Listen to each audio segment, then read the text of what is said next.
A Warning to the Curious by M.R. James. The place on the east coast which the reader is asked to consider is Seaburg. It is not very different now from what I remember it to have been when I was a child. Marshes intersected by dikes to the south, recalling the early chapters of Great Expectations. Flat fields to the north, merging into heath. Heath, fir woods, and above all, gorse inland. A long seafront and a street. Behind that, a spacious church of flint, with a broad, solid western tower, and a peal of 6 bells. How well I remember their sound on a hot Sunday in August, as our party went slowly up the white, dusty slope of road towards them, for the church stands at the top of a short, steep incline. They rang with a flat, clacking sort of sound on those hot days, but when the air was softer, they were mellower too. The railway ran down to its little terminus farther along the same road. There was a gay, white windmill just before you came to the station, and another down near the shingle at the south end of the town, and others on higher ground to the north. There were cottages of bright red brick with slate roofs. But why do I encumber you with these commonplace details? The fact is that they come crowding to the point of the pencil when it begins to write of Seaburg. I should like to be sure that I had allowed the right ones to get on to the paper. But I forgot. I have not quite done with the word-painting business yet. Walk away from the sea and the town, pass the station, and turn up the road on the right. It is a sandy road parallel with the railway, and if you follow it, it climbs to somewhat higher ground. On your left, you're now going northward, is heath. On your right, the side towards the sea, is a belt of old firs, wind-beaten, thick at the top, with the slope that old seaside trees have. Seen on the skyline from the train, they would tell you in an instant, if you did not know it, that you were approaching a windy coast. Well, at the top of my little hill, a line of these firs strikes out and runs towards the sea, for there is a ridge that goes that way, and the ridge ends in a rather well-defined mound, commanding the level fields of rough grass, and a little knot of fir trees crowns it. And here you may sit on a hot spring day, very well content to look at blue sea, white windmills, red cottages, bright green grass, church tower, and distant Martello Tower on the south. As I have said, I began to know Seaburg as a child, but a gap of a good many years separates my early knowledge from that which is more recent. Still, it keeps its place in my affections, and any tales of it that I pick up have an interest for me. One such tale is this. It came to me in a place very remote from Seaburg, and quite accidentally from a man whom I had been able to oblige, enough in his opinion to justify his making me his confidant to this extent. "I know all that country, more or less," he said. "I used to go to Seaburg pretty regularly for golf in the spring. I generally put up at the Bear with a friend. Henry Long, it was. You knew him, perhaps." "Slightly," I said. "And we used to take a sitting room and be very happy there. Since he died, I haven't cared to go there. And I don't know that I should anyhow after the particular thing that happened on our last visit. It was in April 1900 and something. We were there, and by some chance we were almost the only people in the hotel, so the ordinary public rooms were practically empty, and we were the more surprised when, after dinner, our sitting room door opened, and a young man put his head in. We were aware of this young man. He was rather a rabbity, anemic subject, light hair and light eyes, but not unpleasing. So when he said, "I beg your pardon, is this a private room?" We did not growl and say, "Yes, it is," but Long said, or I did, no matter which. "Please come in." "Oh, may I?" he said, and seemed relieved. Of course, it was obvious that he wanted company, and as he was a reasonable kind of person, not the sort to bestow his whole family history on you, we urged him to make himself at home. "I dare say you find the other rooms rather bleak," I said. Yes, he did, but it was really too good of us, and so on. That being got over, he made some pretense of reading a book. Long was playing patience, I was writing. It became plain to me after a few minutes that this visitor of ours was in rather a state of fidgets or nerves, which communicated itself to me. And so I put away my writing and turned to at engaging him in talk. After some remarks which I forget, he became rather confidential. "You'll think it very odd of me," this was the sort of way he began, "but the fact is, I've had something of a shock." Well, I recommended a drink of some cheering kind, and we had it. The waiter coming in made an interruption, and I thought our young man seemed very jumpy when the door opened. But after a while, he got back to his woes again. There was nobody he knew in the place, and he did happen to know who we both were. It turned out there was some common acquaintance in town, and really he did want a word of advice, if we didn't mind. Of course, we both said, "By all means," or "Not at all," and Long put away his cards, and we settled down to hear what his difficulty was. "It began," he said, "more than a week ago, when I bicycled over to Froston, only about 5 or 6 miles, to see the church. I'm very much interested in architecture, and it's got one of those pretty porches with niches and shields. I took a photograph of it, and then an old man who was tidying up in the churchyard came and asked if I'd care to look into the church. I said yes, and he produced a key and let me in. There wasn't much inside, but I told him it was a nice little church, and he kept it very clean. But, I said, the porch is the best part of it. We were just outside the porch then, and he said, "Ah, yes, that is a nice porch. And do you know, sir, what's the meaning of that coat of arms there?"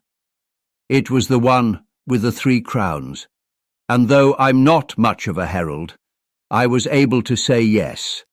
I thought it was the old arms of the Kingdom of East Anglia. "That's right, sir," he said. "And do you know the meaning of them 3 crowns that's on it?" I said I'd no doubt it was known, but I couldn't recollect to have heard it myself. "Well, then," he said, "for all you're a scholard, I can tell you something you don't know. Them's the 3 holy crowns what was buried in the ground nearby the coast to keep the Germans from landing. Ah, I can see you don't believe that.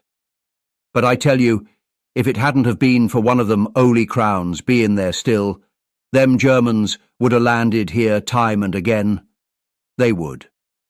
Landed with their ships and killed man, woman and child in their beds. Now then, that's the truth what I'm telling you, that is.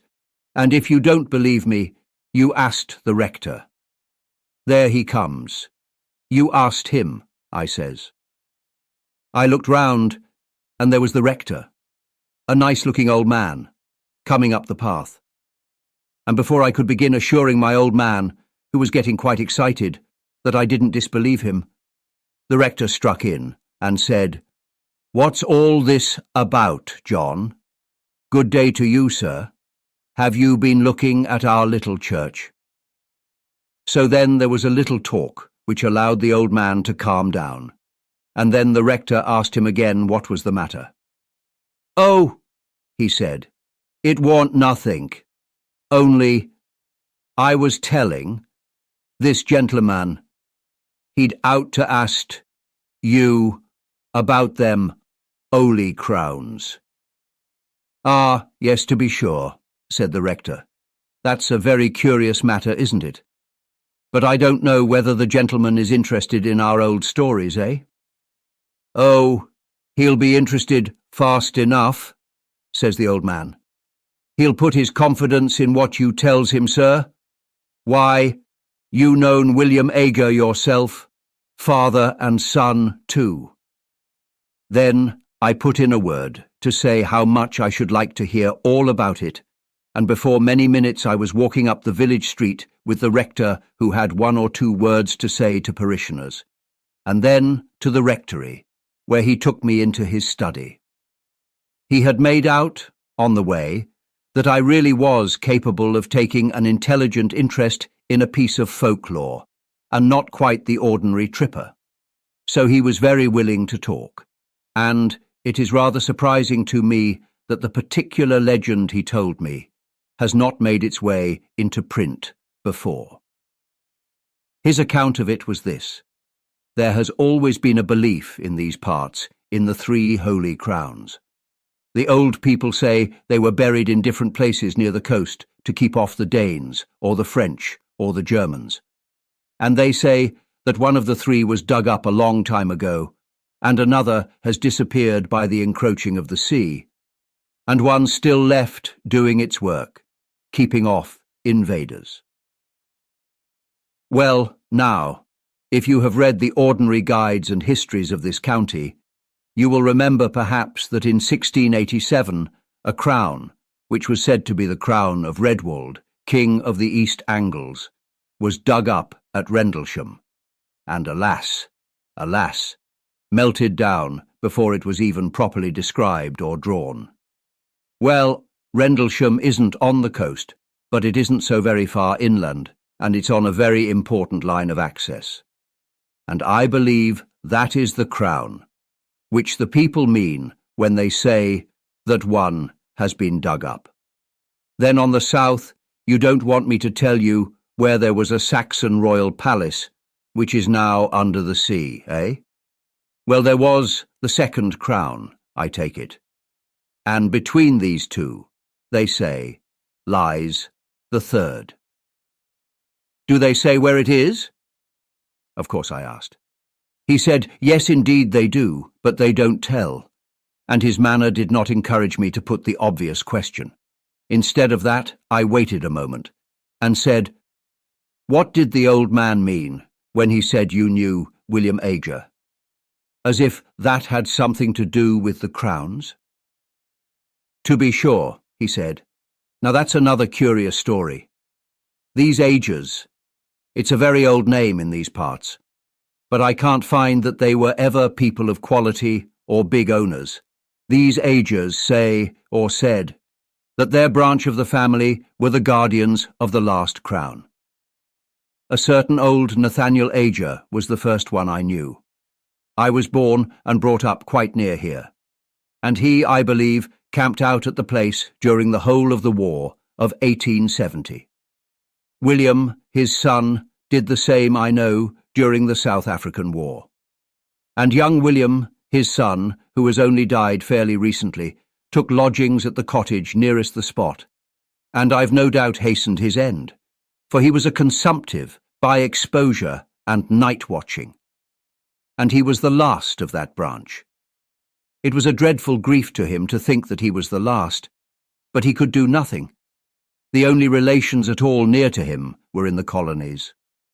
I wrote letters for him to them, imploring them to come over on business very important to the family, but there has been no answer. So the last of the Holy Crowns, if it's there, has no guardian now. That was what the rector told me, and you can fancy how interesting I found it. The only thing I could think of when I left him was how to hit upon the spot where the crown was supposed to be. I wish I'd left it alone. But there was a sort of fate in it, for as I bicycled back past the churchyard wall, my eye caught a fairly new gravestone, and on it was the name of William Ager. Of course, I got off and read it.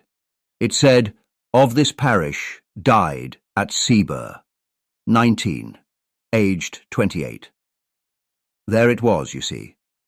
a little judicious questioning in the right place, and I should at least find the cottage nearest the spot. Only I didn't quite know what was the right spot to begin my questioning at. Again, there was fate. It took me to the curiosity shop down that way, you know, and I turned over some old books, and, if you please, one was a prayer book of 1740-odd, in a rather handsome binding. I'll just go and get it. It's in my room.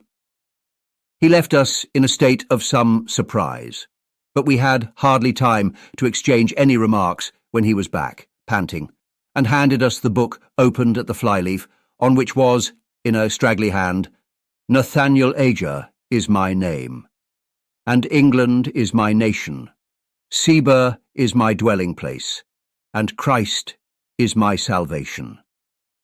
When I am dead and in my grave, and all my bones are rotten, I hope the Lord will think on me when I am quite forgotten." This poem was dated 1754, and there were many more entries of Agers, Nathaniel, Frederick, William, and so on, ending with William, 19. "You see," he said, "anybody would call it the greatest bit of luck. I did, but I don't know. Of course, I asked the shopman about William Ager, and of course, he happened to remember that he lodged in a cottage in the North Field and died there. This was just chalking the road for me. I knew which the cottage must be. There is only one sizable one about there. The next thing was to scrape some sort of acquaintance with the people, and I took a walk that way at once. A dog did the business for me. He made at me so fiercely that they had to run out and beat him off, and then naturally begged my pardon, and we got into talk. I had only to bring up Ager's name and pretend I knew or thought I knew something of him. And then the woman said how sad it was him dying so young, and she was sure it came of him spending the night out of doors in the cold weather. Then I had to say, "Did he go out on the sea at night?" And she said, "Oh no, it was on the hillock yonder with the trees on it." And there I was. I know something about digging in these barrows. I've opened many of them in the down country, but that was with owner's leave, and in broad daylight, and with men to help. I had to prospect very carefully here before I put a spade in. I couldn't trench across the mound, and with those old firs growing there, I knew there would be awkward tree roots. Still, the soil was very light and sandy and easy, and there was a rabbit hole or so that might be developed into a sort of tunnel. The going out and coming back at odd hours to the hotel was going to be the awkward part. When I made up my mind about the way to excavate, I told the people that I was called away for a night, and I spent it out there. I made my tunnel. I won't bore you with the details of how I supported it and filled it in when I'd done, but the main thing is that I got the crown.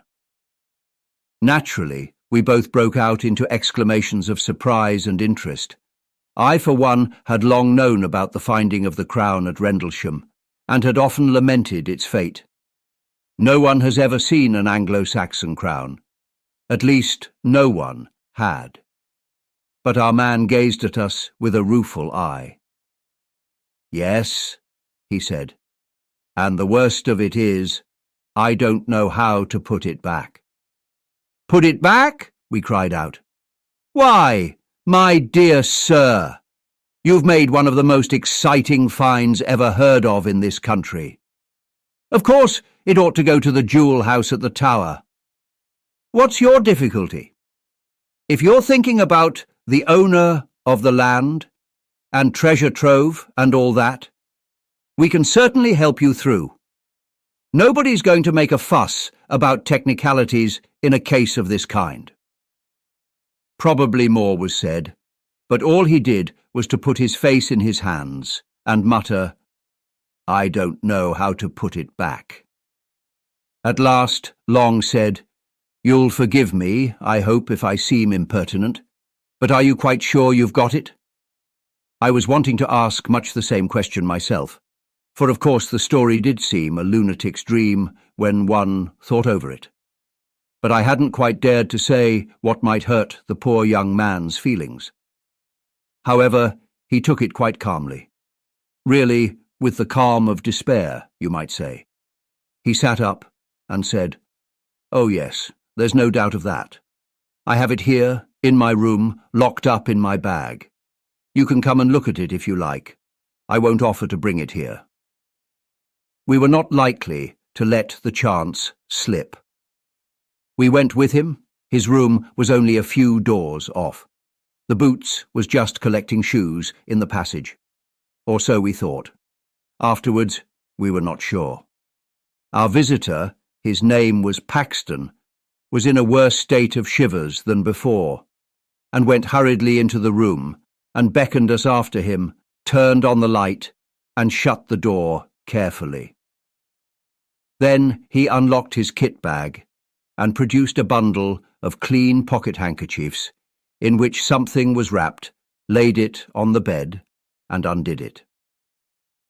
I can now say I have seen an actual Anglo-Saxon crown. It was of silver, as the Rendlesham one is always said to have been. It was set with some gems, mostly antique intaglios and cameos, and was of rather plain, almost rough workmanship. In fact, it was like those you see on the coins and in the manuscripts. I found no reason to think it was later than the 9th century. I was intensely interested, of course, and I wanted to turn it over in my hands, but Paxton prevented me. "Don't you touch it," he said. "I'll do that." And with a sigh that was, I declare to you, dreadful to hear, he took it up and turned it about so that we could see every part of it. "Seen enough?" he said at last, and we nodded. He wrapped it up and locked it in his bag, and stood looking at us dumbly. "Come back to our room," Long said, "and tell us what the trouble is."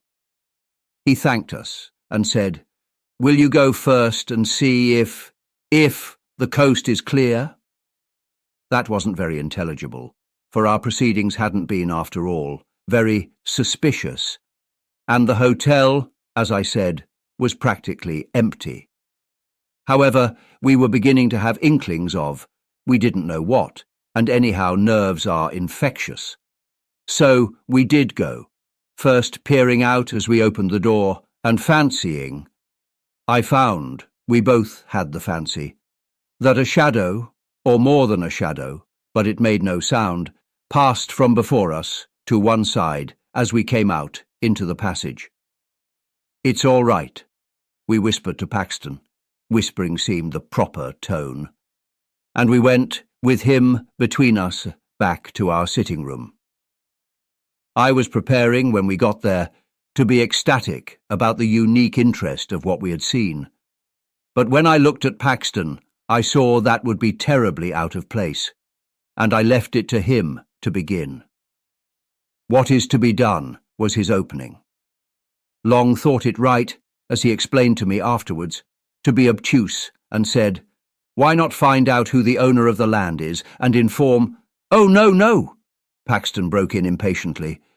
"I beg your pardon, you've been very kind, but don't you see it's got to go back, and I daren't be there at night, and daytime's impossible. Perhaps, though, you don't see. Well then, the truth is that I've never been alone since I touched it." I was beginning some fairly stupid comment, but Long caught my eye, and I stopped. Long said, "I think I do see, perhaps, but wouldn't it be a relief to tell us a little more clearly what the situation is?" Then it all came out. Paxton looked over his shoulder and beckoned to us to come nearer to him, and began speaking in a low voice. We listened most intently, of course, and compared notes afterwards, and I wrote down our version. So I am confident I have what he told us almost word for word. He said, "It began when I was first prospecting, and put me off again and again. There was always somebody, a man, standing by one of the firs. This was in daylight, you know. He was never in front of me. I always saw him with the tail of my eye on the left or the right, and he was never there when I looked straight for him. I would lie down for quite a long time and take careful observations and make sure there was no one. And then, when I got up and began prospecting again, there he was. And he began to give me hints besides.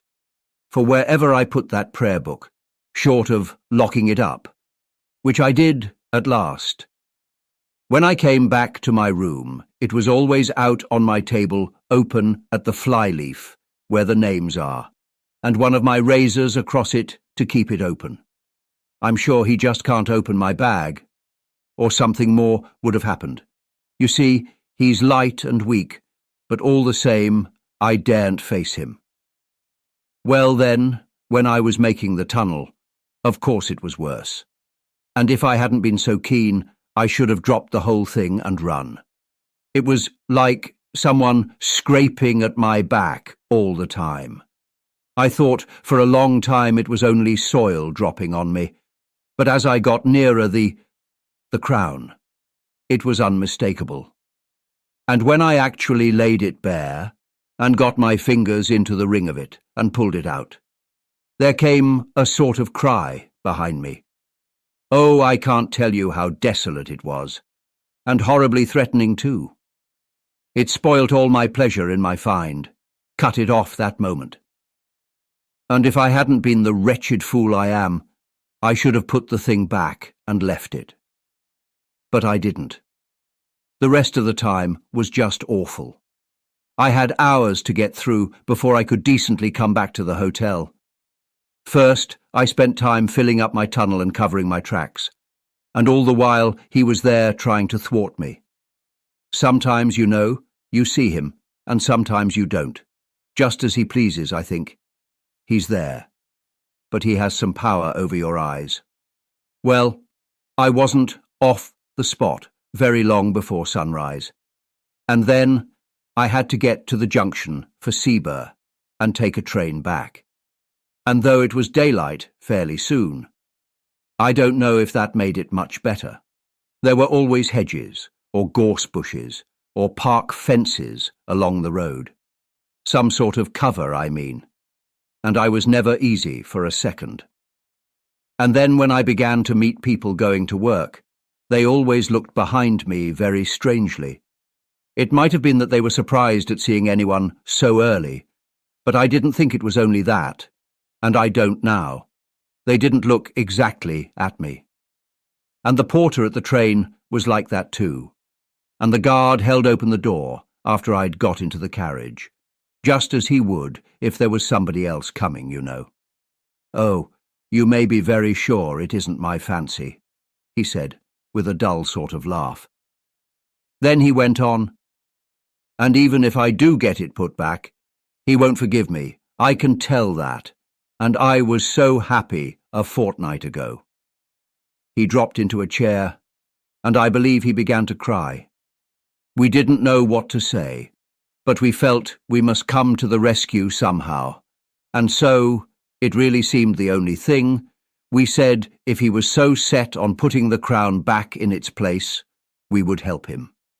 And I must say that after what we had heard, it did seem the right thing. If these horrid consequences had come on this poor man, might there not really be something in the original idea of the crown having some curious power bound up with it to guard the coast? At least, that was my feeling, and I think it was Long's too. Our offer was very welcome to Paxton anyhow. When could we do it? It was nearing 10:30. Could we contrive to make a late walk plausible to the hotel people that very night? We looked out of the window. There was a brilliant full moon, the Paschal moon. Long undertook to tackle the boots and propitiate him. He was to say that we should not be much over the hour. and if we did find it so pleasant that we stopped out a bit longer, we would see that he didn't lose by sitting up. Well, we were pretty regular customers of the hotel and did not give much trouble, and were considered by the servants to be not under the mark in the way of tips. And so the Boots was propitiated and let us out onto the seafront and remained, as we heard later, looking after us. Paxton had a large coat over his arm, under which was the wrapped-up crown. So we were off on this strange errand before we had time to think how very much out of the way it was. I have told this part quite shortly on purpose, for it really does represent the haste with which we settled our plan and took action. The shortest way is up the hill and through the churchyard, Paxton said, as we stood a moment before the hotel, looking up and down the front. There was nobody about, nobody at all. Seaburgh, out of the season, is an early, quiet place. We can't go along the dyke by the cottage because of the dog, Paxton also said, when I pointed to what I thought a shorter way along the front and across 2 fields. The reason he gave was good enough. We went up the road to the church and turned in at the churchyard gate. I confess to having thought that there might be some lying there who might be conscious of our business. But if it was so, they were also conscious that one who was on their side, so to say, had us under surveillance, and we saw no sign of them. But under observation, we felt we were, as I have never felt it at another time. Specially was it so when we passed out of the churchyard into a narrow path with close high hedges, through which we hurried as Christian did through that valley, and so got out into open fields. Then along hedges, though I would sooner have been in the open, where I could see if anyone was visible behind me. Over a gate or 2, and then a swerve to the left, taking us up onto the ridge which ended in that mound. As we neared it, Henry Long felt, and I felt too, that there were what I can only call dim presences waiting for us, as well as a far more actual one attending us. Of Paxton's agitation all this time, I can give you no adequate picture. He breathed like a hunted beast, and we could not either of us look at his face. How he would manage when we got to the very place we had not troubled to think. He had seemed so sure that that would not be difficult. Nor was it. I never saw anything like the dash with which he flung himself at a particular spot in the side of the mound, and tore at it, so that, in a very few minutes, the greater part of his body was out of sight. We stood holding the coat and that bundle of handkerchiefs, and looking, very fearfully, I must admit, about us. There was nothing to be seen. A line of dark firs behind us made one skyline. More trees and the church tower 1/2 mile off on the right. Cottages and a windmill on the horizon on the left. Calm sea dead in front. Faint barking of a dog at a cottage on a gleaming dyke between us and it. Full moon making that path we know across the sea. The eternal whisper of the Scotch firs just above us, and of the sea in front. Yet, in all this quiet, an acute, an acrid consciousness of a restrained hostility very near us, like a dog on a leash that might be let go at any moment. Paxton pulled himself out of the hole and stretched a hand back to us. "Give it to me," he whispered, unwrapped. We pulled off the handkerchiefs, and he took the crown. The moonlight just fell on it as he snatched it. We had not ourselves touched that bit of metal, and I have thought since that it was just as well. In another moment, Paxton was out of the hole again, and busy shoveling back the soil with hands that were already bleeding. He would have none of our help, though. It was much the longest part of the job to get the place to look undisturbed. Yet, I don't know how, he made a wonderful success of it. At last, he was satisfied, and we turned back. We were a couple of 100 yards from the hill when Long suddenly said to him, "I say, you've left your coat there. That won't do. See?" And I certainly did see it, the long dark overcoat lying where the tunnel had been. Paxton had not stopped, however. He only shook his head and held up the coat on his arm. And when we joined him, he said, without any excitement, but as if nothing mattered any more, "That wasn't my coat." And indeed, when we looked back again, that dark thing was not to be seen. Well, we got out onto the road and came rapidly back that way.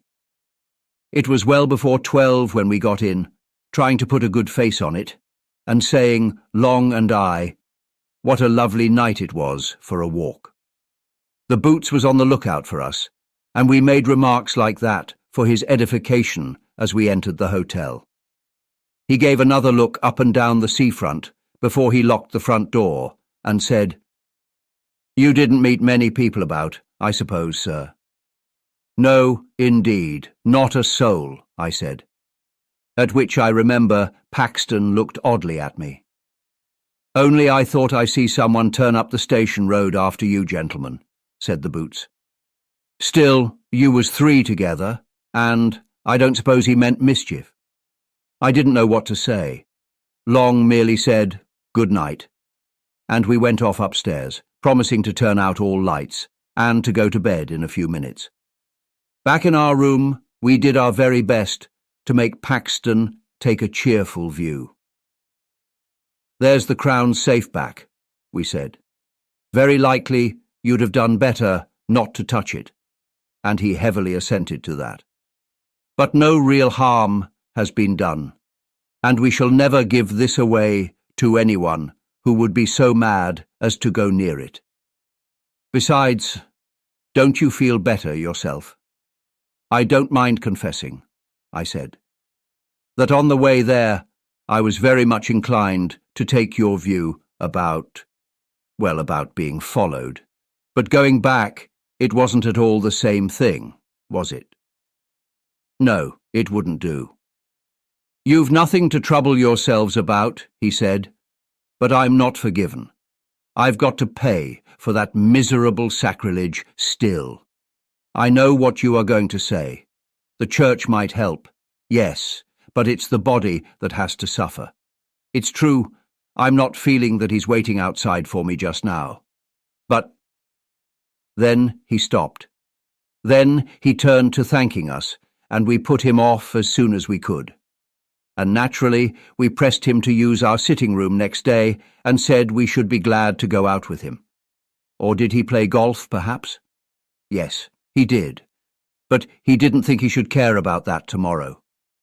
Well, we recommended him to get up late and sit in our room in the morning while we were playing, and we would have a walk later in the day. He was very submissive, and piano about it all, ready to do just what we thought best, but clearly quite certain in his own mind that what was coming could not be averted or palliated. You'll wonder why we didn't insist on accompanying him to his home and seeing him safe into the care of brothers or someone. The fact was, he had nobody. He had had a flat in town, but lately he had made up his mind to settle for a time in Sweden, and he had dismantled his flat and shipped off his belongings, and was whiling away a fortnight or 3 weeks before he made a start. Anyhow, we didn't see what we could do better than sleep on it, or not sleep very much, as was my case, and see what we felt like tomorrow morning. We felt very different, Long and I, on as beautiful an April morning as you could desire, and Paxton also looked very different when we saw him at breakfast. "The first approach to a decent night I seem ever to have had," was what he said. But he was going to do as we had settled, stay in probably all the morning, and come out with us later. We went to the links. We met some other men and played with them in the morning, and had lunch there rather early, so as not to be late back. All the same, the snares of death overtook him. Whether it could have been prevented, I don't know. I think he would have been got at somehow, do what we might. Anyhow, this is what happened. We went straight up to our room. Paxton was there, reading quite peaceably. "Ready to come out shortly?" said Long. "Say in half an hour's time?" "Certainly," he said, and I said we would change first, and perhaps have baths, and call for him in half an hour. I had my bath first, and went and lay down on my bed and slept for about 10 minutes. We came out of our rooms at the same time, and went together to the sitting room. Paxton wasn't there, only his book. Nor was he in his room, nor in the downstairs rooms. We shouted for him. A servant came out and said, "Why, I thought you gentlemen was gone out already, and so did the other gentleman. He heard you were calling from the path there, and run out in a hurry. And I looked out of the coffee room window, but I didn't see you. However, he run off down the beach that way." Without a word, we ran that way. 2. It was the opposite direction to that of last night's expedition. It wasn't quite 4 o'clock, and the day was fair, though not so fair as it had been. So there was really no reason, you'd say, for anxiety. With people about, surely a man couldn't come to much harm. But something in our look as we ran out must have struck the servant, for she came out on the steps and pointed and said, "Yes, that's the way he went." We ran on as far as the top of the shingle bank, and there pulled up. There was a choice of ways. Past the houses on the seafront, or along the sand at the bottom of the beach, which, the tide being now out, was fairly broad. Or, of course, we might keep along the shingle between these two tracks and have some view of both of them. Only that was heavy going. We chose the sand, for that was the loneliest, and someone might come to harm there without being seen from the public path. Long said he saw Paxton some distance ahead, running and waving his stick, as if he wanted to signal to people who were on ahead of him. I couldn't be sure. One of these sea mists was coming up very quickly from the south. There was someone, that's all I could say. And there were tracks on the sand, as of someone running who wore shoes. And there were other tracks made before those, for the shoes sometimes trod in them and interfered with them. Of someone not in shoes. Oh, of course, it's only my word you've got to take for all this. Long's dead. We'd no time or means to make sketches or take casts, and the next tide washed everything away. All we could do was to notice these marks as we hurried on. But there they were over and over again, and we had no doubt whatever that what we saw was the track of a bare foot, and one that showed more bones than flesh. The notion of Paxton running after anything like this, and supposing it to be the friends he was looking for, was very dreadful to us. You can guess what we fancied.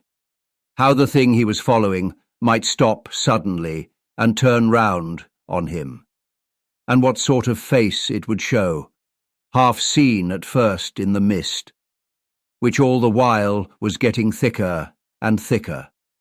And as I ran on, wondering how the poor wretch could have been lured into mistaking that other thing for us, I remembered his saying, "He has some power over your eyes." And then I wondered what the end would be, for I had no hope now that the end could be averted, and, well, there is no need to tell all the dismal and horrid thoughts that flitted through my head as we ran on into the mist. It was uncanny, too, that the sun should still be bright in the sky, and we could see nothing. We could only tell that we were now past the houses and had reached that gap there is between them and the old Martello Tower. When you are past the tower, you know, there is nothing but shingle for a long way, not a house, not a human creature, just that spit of land, or rather shingle, with the river on your right and the sea on your left. But just before that, just by the Martello Tower, you remember there is the old battery, close to the sea. I believe there are only a few blocks of concrete left now. The rest has all been washed away, but at this time there was a lot more, though the place was a ruin.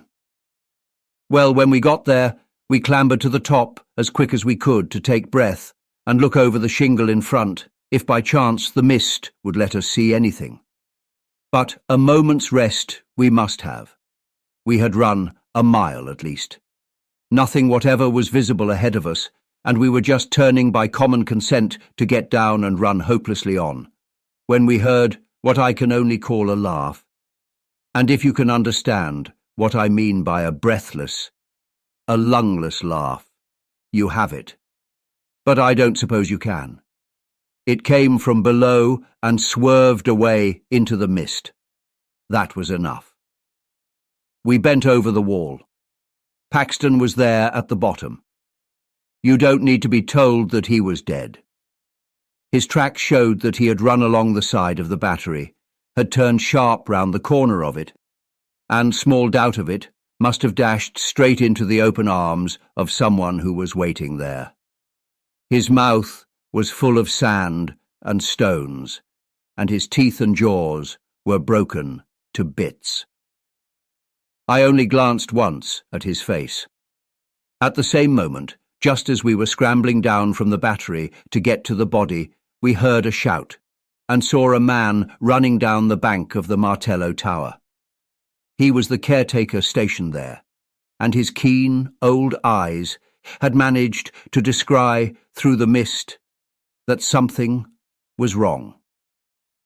He had seen Paxton fall, and had seen us, a moment after, running up.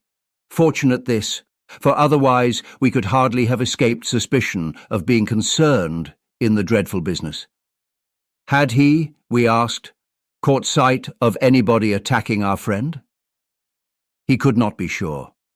We sent him off for help and stayed by the dead man till they came with the stretcher.